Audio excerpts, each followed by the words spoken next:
Maitim.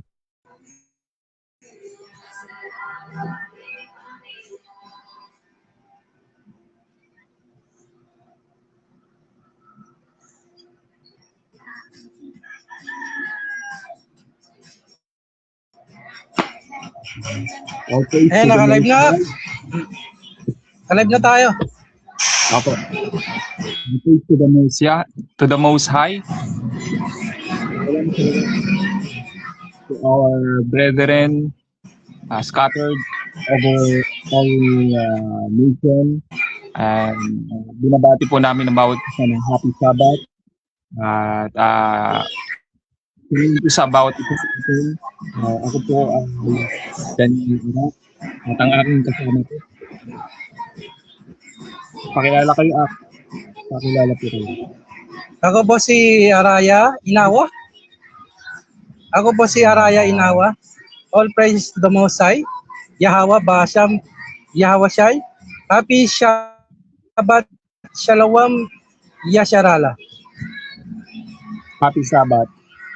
Shalom Yasharala. So, before we proceed sa ating topic sa oras nito, let us pray. Tayo humingi ng guidance sa ating Aba. Let's pray.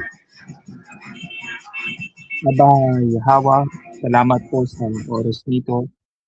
Patuloy po namin pinagpapasalamat ang katapatan mo, ang iyong kabutihan sa buhay namin. Patuloy po namin ipinagpapasalamat ang Sabat, then kailangan po namin na samahan mo po kami, turuan mo po kami ng mga salita, ipaunawa mo po sa amin kung ano po ba yung mga salita mo na siyang magbabago sa ating isipan. At salamat po na ito po ay patuloy na magagamit po namin sa araw-araw po namin din. Salamat po, Abay Yahweh, na patuloy mo po kami na tutulungan, patuloy mo po kami na palalakasin o restore ang aming kagalakan ng kaligtasan na mumula sa iyo. Salamat sa kapayapaan, kabutihan, biyaya at kagalakan na pinagkakalabot po sa amin. Itago mo po kami sa inyong likuran, hindi po makita ang aming mga kahinaan, kundi ang kabutihan, ang iyong katapatan mo po ang makita sa amin. At hindi po kami mouthpiece o paglalakawag. Kaya po namin, nakasama po namin mga brethren, kapatiran, nag-start sa iba't ibang panig ng mundo. Kailangan po pinagpapala po namin ang kanilang buhay. Salamat po, Abay Yahweh, sa oras na ito. At purihin ka po, all things to the Most High. Yahweh Basham Yahweh. Amen. Amen. Hallelujah. Hallelujah. So, talagang Yasharala, we take to the Most High. At medyo malakas yung pwede nyo muna po-mute yung medyo po malakas yung side. Mute muna. Up-mute muna po yung sa inyo. Wait lang paano ba? Sige. Ayan. All praise to the Most High, Yahweh Basham Yahushai. At our topic for today is resetting your joy in the Most High. So, napakahalaga po na mapag-aralan po natin yung mga bagay nito at alain ko na patuloy tayong makakuha ng aral sa kanyang mga salita kung papaano natin mare-restore, mare-reset ang kagalakan ng kaligtasan natin sa ating Most High. So, buksan po natin ang Hebrew chapter 3 verse 12 hanggang 13. Ikayo na po magbabasa. Ayan. Hebrew, ako na po. Ayan. Nakamute po kayo, Ak. Ikaw na muna kasi maingay dito, Ate. Sige po. Okay. Sige po. Mute ko lang ha, mute ko. I-mute ko. Okay po. Okay. Ayan. Praise to the Most High. So, resetting our joy of salvation in the Most High. So, let's read Hebrew chapter 3 verse 12 hanggang 13. At sinasabi po dito na mga kapatid, sabi niyan, mag-ingat kayo na walang isa man sa inyo na may masamang puso na hindi sumasampalataya na magpapalayo sa inyo sa buhay na Diyos. So, pinag-iingat po ni Apostle Paul yung mga kapatid niya, mga Israelita. Sabi niya, be mindful na be careful at na wala man sa inyo na madaya o kumbaga mailigaw ng masamang puso na sa mga hindi sumasampalataya. Kasi meron pong mga nagagathered about kumbaga may mga Sabat nagagathered pero meron silang masamang intensyon. May masama silang hangarin upang ilayo yung mga kasama po, yung mga lost sheep, ilayo sila doon sa katotohanan. Doon sa katotohanan na dapat po nilang tayuan. Sabi po ni Apostle Paul, mga kapatid, mag-ingat kayo na walang isa man sa inyo na may masamang puso na hindi sumasampalataya na magpapalayo sa inyo sa buhay ng Diyos. Verse 13, ngunit samantalang ito ay tinatawag na ngayon, hikayatin yung may katapatan araw-araw ang isa't isa upang palakasin,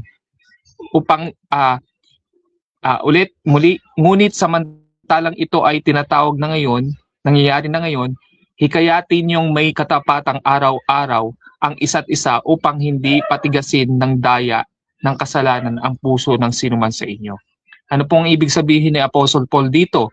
Na nangyayari na po ito ngayon, sabi po doon, hikayatin natin ang bawat isa na sa araw-araw doon sa katapatan upang hindi sila maging manhid na sila doon sa ganong routine ng kanilang buhay na puro na lang kasalanan ng kanilang ginagawa. Kumbaga, ibig sabihin, anuhin natin sila, maliban sa i-monitor, natin sila, pagsabihan po natin sila o sabihan po natin sila na wag silang magpatuloy doon sa kanilang kanilang pamumuhay na makasalanan.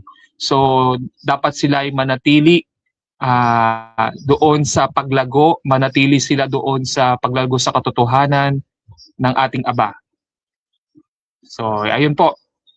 So, napakahalaga po ng maintindihan po natin ano po ba yung may mga taong masasamang puso na hindi sumasampalataya na sila yung hinihikayat nila yung mga nasa katotohanan na. Ano po ba ang tawag po sa kanila doon?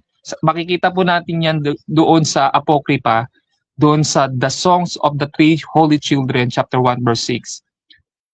Sabi po doon, for we have sinned and committed iniquity, departing from thee.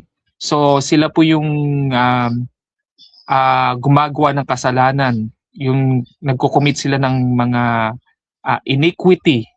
Yung mga iniquity, mga kasalanan, yung pagnanakaw, covetousness, yung murmuring, 'di ba? Yan po yung mga kasalanan At yan yung kasalanan naglayo sa ating buhay na Diyos. Mula pa noong sila ay nandoon buhat pa sa inilabas sila sa Ehipto, 'di ba? At napunta sila sa ilang. Ito po yung nangyaring kasalanan na ginagawa po nila. Ito yung mga nagpalayo sa kanila sa buhay na Diyos. May mga naghihikayat na mga tao na lumayo sa Diyos. So, ano po ba yung ibig sabihin nun ng Hebrew chapter 12?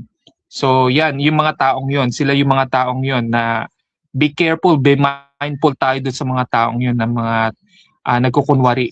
So, buksan po natin ang Hebrew chapter 3 verse 17.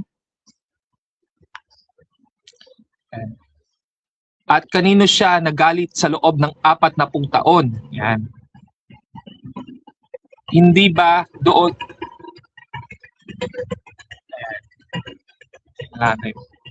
Hebrew chapter, buksan natin ang Hebrew chapter 3 verse 17. Sabi dito, at kanino siya nagalit sa loob ng 40 taon? Hindi ba doon sa mga nagkasala at ang kanilang mga katawan ay nabuwal sa ilang?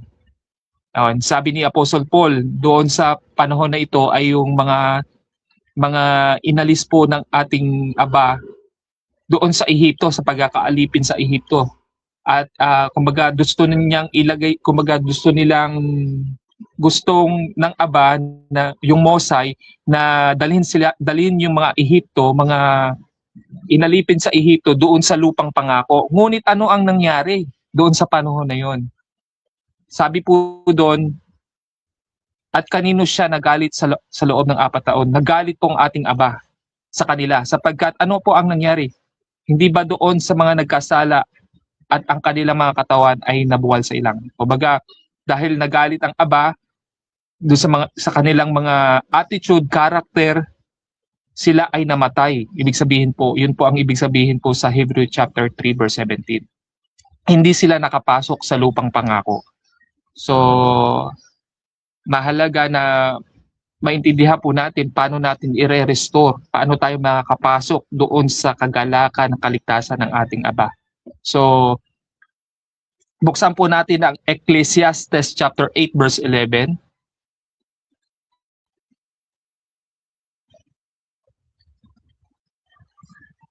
Ayan. So, Ecclesiastes chapter 8 verse 11. Sabi po dito, ito po yung sulat ni Haring Solomon sa mga gumagawa ng kasalanan. Sapagkat ang hatol laban sa masasamang gawa ay hindi pa isinasagawa agad. Kaya't ang puso ng mga anak ng mga tao ay lubos na nagagalak sa paggawa ng kasamaan. So, tingnan po natin yung panahon na yon, yung 40 years. Diba po? 40 years na sila ay nandoon sa ilang. Imbis na 4 na araw lang sila nandoon, ngunit tumagal ng ganun katagal. At nandoon yung hatol na nangyari sa kanila. Sila'y namatay sa ilang. At yung new generation, yung nakapasok doon sa lupang pangako, si Joshua, yung new generation, yung nakapasok sa lupang pangako. Naranasan nila yung joy of salvation. Na-restore po sila. So tayo rin po, yan po ang nangyari. Kaya't ang puso ng mga anak ng tao ay lubos na nangagalak sa paggawa ng kasamaan. Ayan yung mga nangyari. Ano yung mga kasamaan na makikita po natin doon. Mamaya po makikita natin kung ano yung mga kasamaan, kasalanan na kanilang ginawa. Kaya't hindi sila nakapasok doon sa kapahingahan ng ating Aba. So, buksan po natin ang aklat ng Hebrew chapter 3 verse 18. Hebrew chapter 3 verse 18 up to 19. Sabi po dito, at sa kanino siya sumumpa na hindi sila makakapasok sa kanyang kapahingahan? Hindi ba sa kanilang mga sumuway? Kaya nga nakikita natin na dahil hindi sila sumampalataya, hindi sila makakapasok sa kapahingahan. So, yan po yung resulta ng kanilang ginawa ng pagre-rebelde sa ating Aba. Na kumbaga gusto nila yung mga bagay na hilig ng laman, hilig ng katawan. Kaya hindi sila nakapasok doon sa kapahingahan. So, sumumpa pa po sila. na ganito, na ayaw na nilang sumunod sa laws, statutes, and commandments ng Aba. Sabi doon, at kanino siya sumumpa na hindi sila makapasok sa kanyang kapahingahan? Hindi ba sa kanila na mga sumuway? Yan. Kaya nga, nakikita natin na dahil hindi sila sumasampalataya, hindi sila makakapasok sa kapahingahan. So tayo po, as a mga, tayo pong mga sumusunod sa ating Aba, tayo po'y sumusunod sa ating Aba, mararanasan po natin yung kapahingahan. Kailangan po nating i-check yung sarili po natin. Check po natin yung character natin na kung tayo po ba ay katulad ng mga taong ganon na gumagawa ng kasamaan, ayaw lumalabag sa kanyang commandments. I-check po natin. Baka marahil pagka hindi po natin sine-check ang ating mga sarili, marahil ang papunta niyan ay sa kapahamakan. Katulad na nangyari doon sa mga taong inalis niya sa Ehipto at dadalhin niya sa lupang pangako, ngunit tumagal ng ganong katagal at sila'y namatay. At yung pangalawang henerasyon yung nakapasok doon sa kapahingahan. So napakahalaga po na maintindihan po natin ang bagay na ito. So buksan po natin ang aklat ng Hebrew, mga bilang chapter 14 verse 2. Yan. Ito yung nangyari sa panahon ni Moses, ni Aaron. At nagreklamo ang lahat ng mga anak ni Israel, yung 12 tribes, nagreklamo laban kina Moises at Aaron. Ito yung kasalanan na ginawa po nila. Yung sinabi sa kanila ng buong sambayan, mamamatay na sana tayo sa lupain ng Ehipto o kay sinabi sa kanila ng buong sambahayan, namatay na sana tayo sa lupain ng Ehipto o kaya namatay na tayo sa ilang na ito. Sabihin po niya o kaya nagrereklamo, parang gusto nilang bumalik ulit doon sa Ehipto, doon sa pagkakaalipin nila. Inaalis na nga sila ng Aba doon sa pagkakaalipin, sa kahirapan, at gusto ng Aba na baguhin yung kanilang sitwasyon. Ngunit sila ay reklamador. So isa po yung sa kasalanan na naghiwalay sa kanila mula sa ating Aba. Yung hindi sila sumampalataya. Yan po yung sinasabi ng Hebrew na mag-ingat po tayo doon sa mga masasamang gawain, sa mga hindi sumasampalataya na nagpapahiwalay sa Diyos. Ito po yung tinutukoy ni Apostle Paul. Maging sa panahon po niya, maging sa panahon po natin ngayon, mag-ingat po tayo. Sabi yung mga taong mareklamador. So hindi po tayo yung ganun tao. So tayo ay we have faith. Habang tayo ay may pananampalataya, kumikilos tayo, may pananampalatayang may kasamang gawa. At alam natin na mararanasan natin yung pangako niya habang tayo ay sumusunod doon sa kalooban ng ating Ama. Amen. So, ayan po yung nangyari sa mga Israelita. At buksan po natin ang mga Bilang chapter 14 verse 4.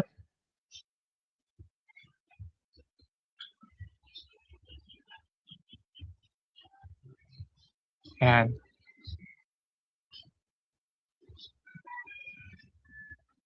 Sabi po dito, at sinabi nila sa isa't isa, nag-usap sila. Sabi dito, maglagay tayo ng isang pinuno at tayo magbalik sa Ehipto. Ayan. Ayan yung ginawa po nila. Ito yung tinutukoy ni Apostle Paul na mag-ingat sa mga taong ganito, yung kanintong pag-iisip. Sabi dito, nag-usap-usap po sila. Sabi po sa mga bilang, tayo maglagay ng isang kapitan, ng isang pinuno, at tayo bumalik na sa Ehipto doon sa pagkakaalipin. Ibig sabihin, ayaw po nila yung pamumuno ni Moses. Ayaw po nila yung pamumuno ni Aaron. Kaya nag-usap-usap sila. Kasi hindi sila sumasampalataya. Yun lang po ang dahilan nun. Hindi sila sumasampalataya sa pangako ng Aba. So, ano po ba ang ibig sabihin nun? Sa wikang English, ito yung tinatawag na sedition. Ano po ba ang ibig sabihin ng sedition? Sabi dito sa Google, sedition is the crime.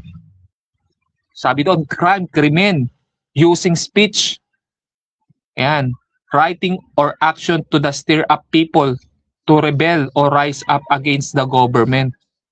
Or it involves encouraging public disorder or opposition to lawful authority.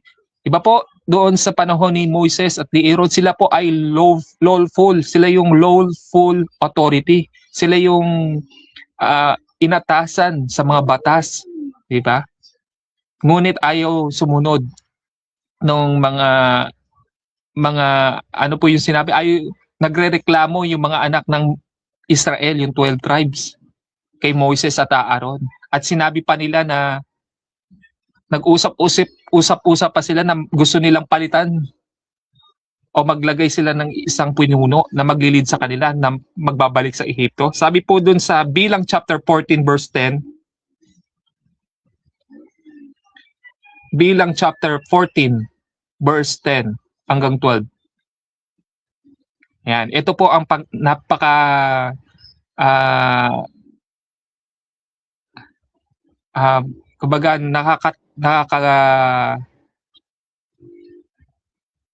kumbaga nakakagulat na pangyayari sa panahon po ni Moises. Babatuhin sana sila ng buong kapulungan. Sabi po doon sa verse 10, pero biglang nagpakita sa kanila ang makapangyarihang presensya ng Panginoon sa ibabaw ng toldang tipanan. Verse 11, sinabi ng Panginoon kay Moises, sinabi ng Mosai kay Moises, hanggang kailan pa ba ako itatakwil ng mga taong ito? Hanggang kailan pa ba sila hindi maniniwala sa akin o sasampalataya sa akin? Sa kabila ng lahat ng mga himalang ginawa ko sa kanila. So, ayan, sa kabila ng lahat ng mga himala, ano pa yung mga himalang ginawa ng ating Aba sa kanila? 'Di ba? Kumbaga doon sa Ehipto, gumawa siya ng mga himala ng yung ilog naging dugo, yung kumbaga nagkaroon ng iba't ibang mga salot para iutusan ng hari ng Ehipto na kumbaga ipalayain ng haring Ehipto yung mga Israelita. Kumbaga gumawa siya ng mga iba't ibang mga himala at igit sa lahat doon yung mga panganay. Kumbaga, 'di ba, yung dadaanan ng anghel ng kamatayan, hindi sila nadaanan sapagkat nandoon yung ginawa nila yung gumawa sila yung sinasabi ng Aba na lagyan nila ng dugo ng tupa yung hambana nila ng pinto para hindi sila, pag nakita ito ng anghel ng kamatayan, lalagpasan sila nito. So, yan yung mga himala. Pero ganun pa man, hindi pa rin sila sumampalataya. At higit sa lahat, yung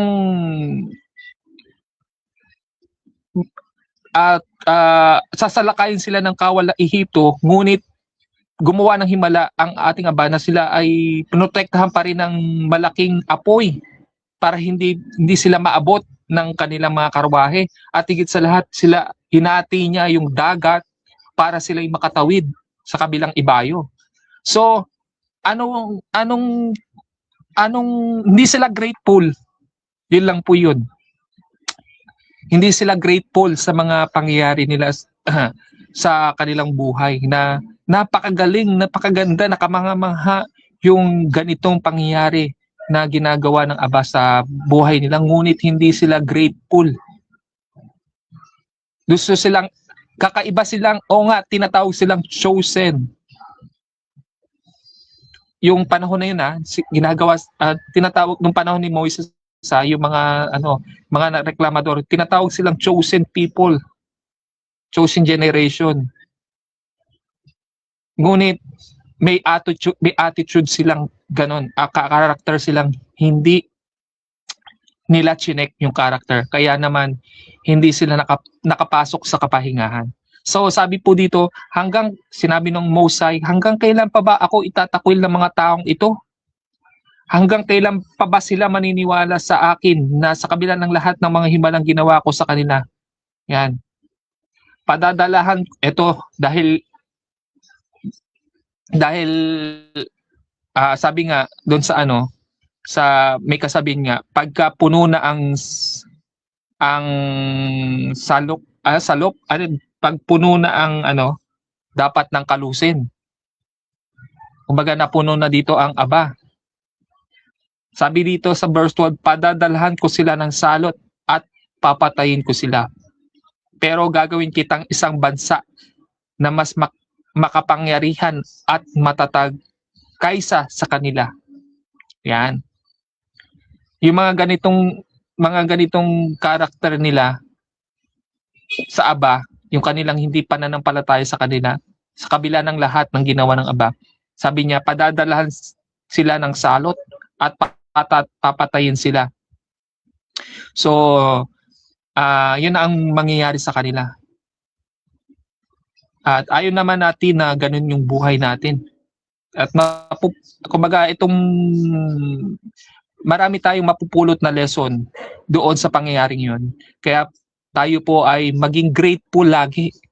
At i-check natin yung ating sarili na tayo ba ay nagrereklamo sa kabila ng tayo itinetest, tayo ay sa kabila ng tayo ay may mga pagsubok, ay kailangan ba nating magreklamo o kailangan ba nating sumuko?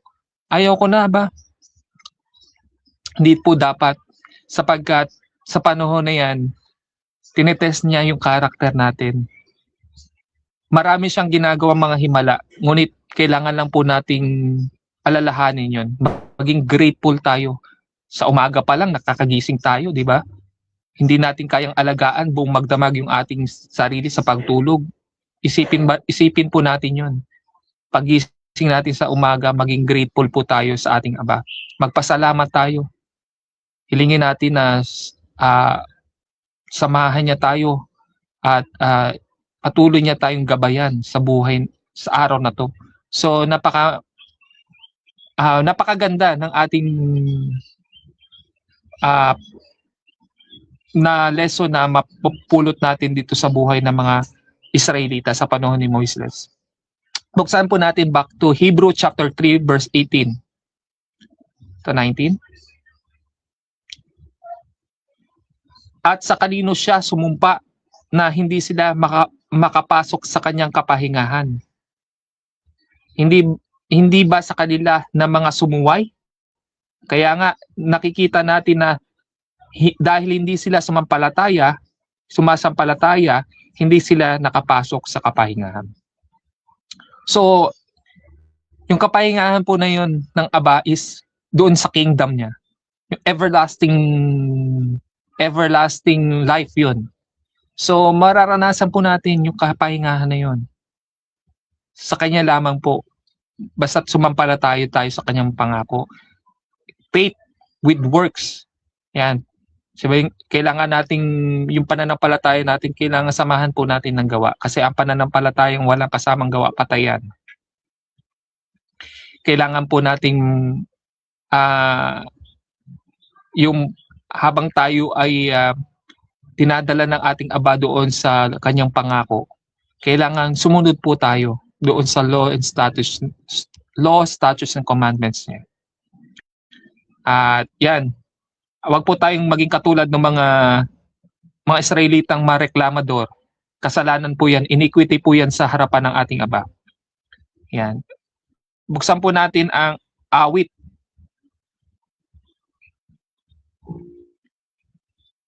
Yan. Awit chapter 139, verse 23 to 24. Psalms 130. Sabi po dito, siyasatin mo ako. Siyasatin mo ako, O Diyos, at alamin mo ang aking puso. Subukin mo ako at alamin mo ang aking mga pag-iisip. Ito po yung isa sa mga awitin ni Haring David. Kilala niyo po ba si Haring David? Si Haring David ay siya po yung malapit sa puso ng Diyos. Pag sinabing malapit, talagang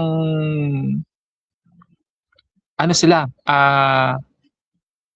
kumbaga, pagka kumbaga yung nakahilig sa dibdib, kumbaga pag sinabing malapit nakahilig sa dibdib, malapit siya sa puso ng ating Diyos. Sa kabila ng lahat nung nangyari kay David, kay Haring David na siya ay nagkasala, ngunit si Haring David ay humingi ng kapatawaran sa Aba. So sinabi niya, siyasatin mo ako, O Diyos, at alamin mo ang aking puso. Sinabi niya, subukin mo ako at alamin mo ang aking pag-iisip.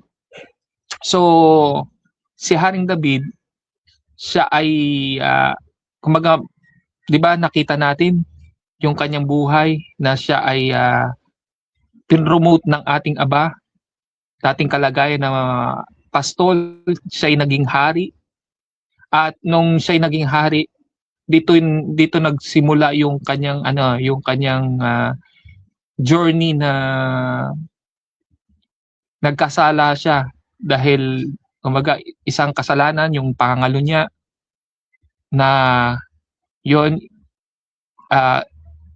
kumbaga inasawa niya yung asawa nung kanyang kawan, at higit sa lahat inilagay niya sa harapan ng hukbo yung kanyang asawa ni Batseba upang mamatay. So pangalawaan ba yung unang kasalanan na nangyari kay David? Siya ay adulterer and murderer. So yan yung kasalanan na nangyari kay David. Ngunit humingi siya ng kasalanan, ikinonfess niya yung kasalanan na yon. At alam po natin na sabi sa 1 John 1:9, if we confess our sins, He is righteous and just to forgive our sins. Yun lang, aminin yung kasalanan na yun. Aminin natin yung sapagkat ayaw ng Diyos na makita sa atin na ikinukubli natin, itinatago natin. Minsan sinasabi proud pa tayo na gawin pa yun. Ayaw niyang makita sa atin yun, na proud pa tayo. So kasalanan yun, yung pride pa tayo, alam na nating masama, kasalanan yun. Sasabihin na proud ako dyan kasi kumbaga ganito, may kakayahan ako gawin yun. No, hindi po yun. Darating ang araw na katulad po nung mga Israelita, 40 years silang nagdusa doon sa ilang. So wag po nating mangyari sa buhay po natin. Let us search kung kailangan na siyasatin natin yung ating sarili. Kung siya ba ay kung sinasabi natin na Aba, na alamin mo yung aking puso, subukin mo ako at alamin mo ang aking pag-iisip. Hindi naman sinabi ni Haring David na siyasatin mo sila, o Diyos. Personal to, sinasabi niya sa atin, siyasatin mo ako. Yan, siyasatin mo ako at alamin mo ang aking puso. Subukin mo ako at alamin mo ang aking pag-iisip. Verse 24, at tignan mo kung may anumang lakad ng kasamaan sa akin at patnubayan mo ako sa daang walang hanggan. So, ayan. Si David is may humble heart. Kumbaga meron siyang pusong mapagpakumbaba. So tayong wag po tayong maging proud sa ating sarili na kaya natin to, or may kakayahan akong gawin ito. Dahil pagka tayo po ay ganong proud tayo sa ating lumikha sa atin, alam po natin na hindi po maganda ang kahihinatnan. So, sabi po ni Aring David, patnubayan mo ako sa daan ng walang hanggan. O hinihiling niya yung patnubay ng Aba. Kumbaga, doon sa daang walang hanggan. So, may daang walang hanggan, ah, may daang maikli lang. So, sa alin tayo doon? Let us search ourselves. So, buksan po natin ang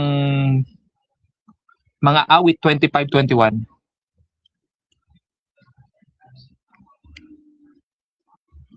Kailangan po natin ng katapatan at katwiran sa buhay po natin. Sa kingdom niya, doon sa walang hanggang daan, doon sa kingdom niya, kailangan po natin to para makapasok tayo doon. So, sabi doon sa awit chapter 25 verse 21,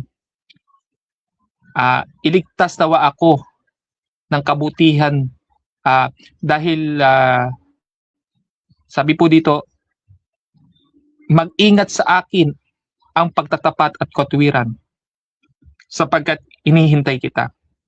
Preserve me in your integrity and uprightness. Yun ang ibig sabihin po sa KJV. Preserve me. Ingatan ako o panatilihin ako doon sa pagtatapat at doon sa katwiran habang hinihintay kita. So, habang naghihintay po tayo, so, kailangan po nating let's search ourselves. Let's search our life, our mind, our hearts sa ating paglakad sa journey na ito. Sa kingdom niya na nandoon yung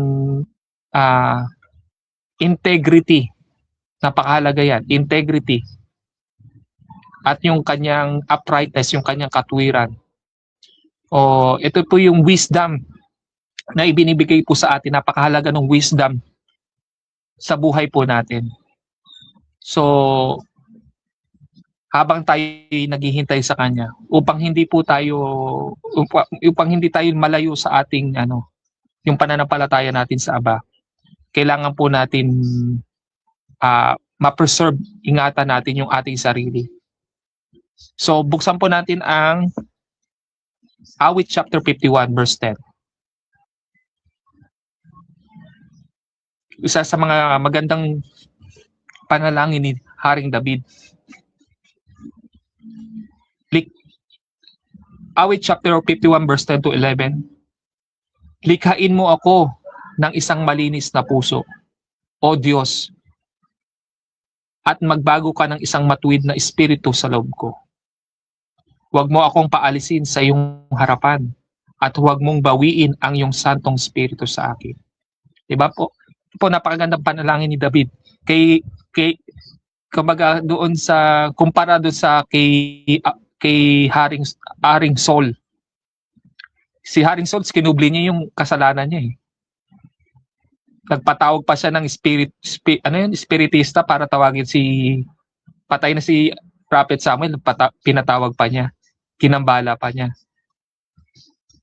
At si Haring Saul, hindi siya sumunod doon sa sinasabi ng command ng ating Abay. Kaya nawala sa kanya yung espiritu, yung Holy Spirit. Kaya ang pumasok sa kanya, evil spirit. Diba po? Naalala natin yung kwento ni Haring Saul? Na dahil pinag-uutos ng Aba na wala siyang ititira. Ngunit anong ginawa ni ni Haring Saul? Nag-imbot siya, nag-convertus siya dahil mapapakinabangan eh.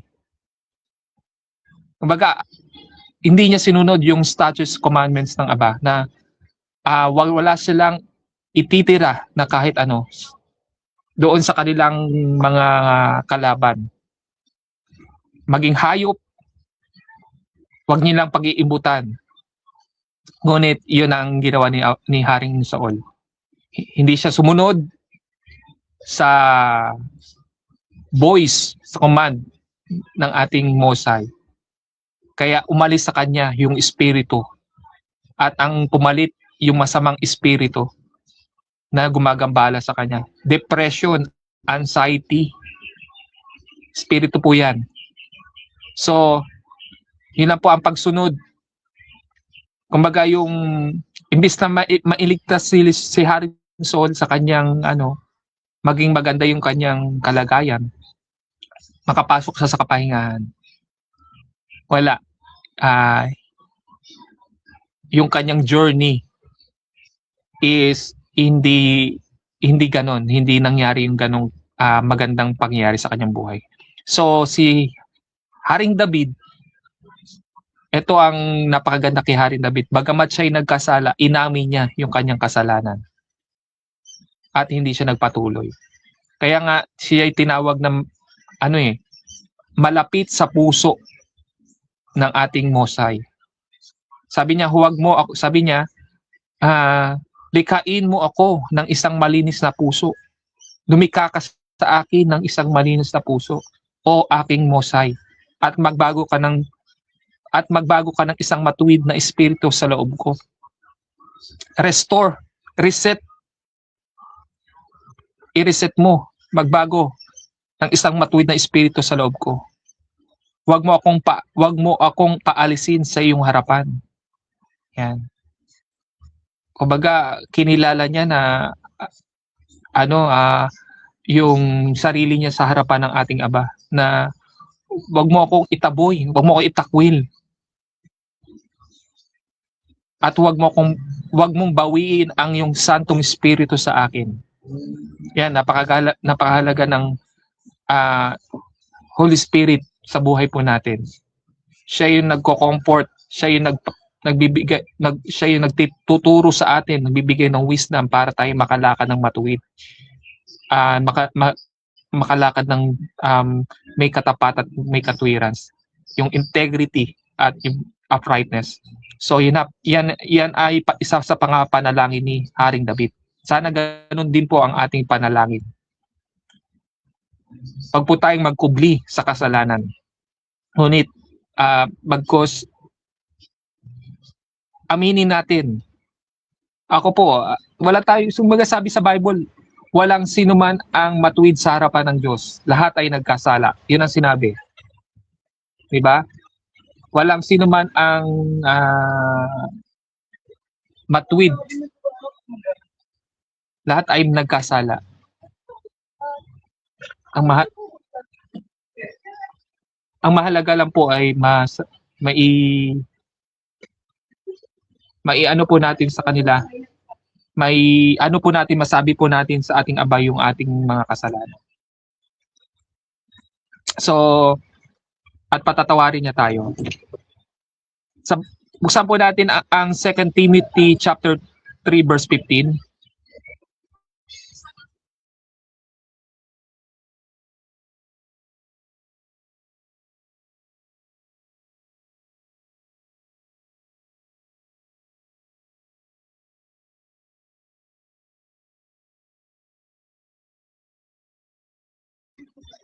Buksan po natin ang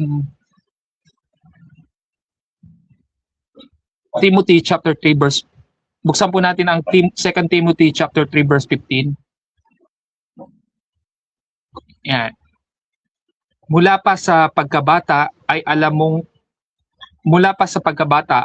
mong ang banal na kasulatan ay nagtuturo ng daan ng kaligtasan sa pamamagitan ng pananampalataya kay Yahweh Hamashiach o Jesus Christ. So, mula pa po sa pagkabata, alam na natin yung kasulatan nagtuturo sa daan ng kaligtasan sa pamamagitan ng ating Mesaya, pananampalataya. So, napakahalaga po na maintindihan po natin yung bagay na ito. At magkaroon po tayo ng pagninilay-nilay. Ano po natin marireset yung ating kagalakan, marirestore yung ating kagalakan ng ating kaligtasan sa ating Mosai. So last verse po, Sirach chapter 40. Sirach chapter 40 verse 20. Buksan po natin ang Sirach chapter 40 verse 20.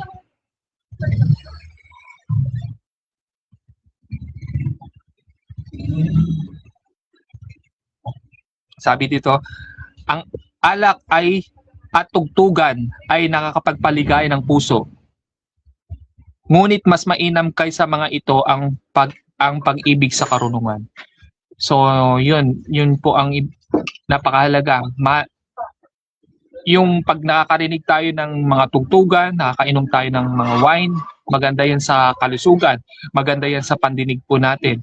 Sabi to, ngunit mas mainam po daw yung pag-ibig doon sa karunungan. Maganda po na may karunungan po ang bawat isa sa atin para tayo ay makalakad ng may katuwiran. Kumbaga, ayan po, na maintindihan po natin yung bagay na to. Sa lahat ng ating gagawin, kailangan po natin ng karunungan. Hingin natin yung gabay, katulad ni David. Hingin natin yung kanyang guidance para tayo makalakad doon sa daang walang hanggan, doon sa kanyang kaharian. All praise to the Most High, Yahweh Bashim Yahushai. Kam Yasharala.